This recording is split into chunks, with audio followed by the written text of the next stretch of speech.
كل سنة وانتم طيبين وسنة سعيدة عليكم يا رب، وعيد أضحى سعيد على الأمة الإسلامية بخير يا رب. النهارده يا جماعة احنا جايين نعرفكم على قسم الأطفال اللي طبعا انتوا أكيد عارفينه، كل حتة فيه انتوا شاركتوا فيها وعرفتونا بيها وعرفتوا كل حاجة.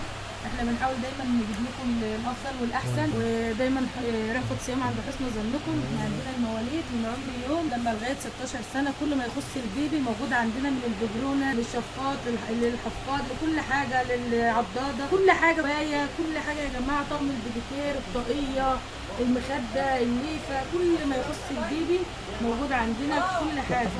انت عايز شنطه البيبي، كوفرته، كل حاجه. عندنا البيت من عمر يوم لغايه 16 سنه، والخروج من عمر يوم لغايه 16 سنه. وعندنا فوق يا جماعه قسم ميك اب كامل، قسم لانجري كامل، قسم داخلي مصري، داخلي مستورد، البيت الحريمي، في العديان الاستقبال، قسم كامل للازدالات، قسم كامل للمايوهات يا جماعه. اللي رايح المصيف كل واحد فيكم يقول لي هيروح فين في العيد، كل سنه وانتم طيبين.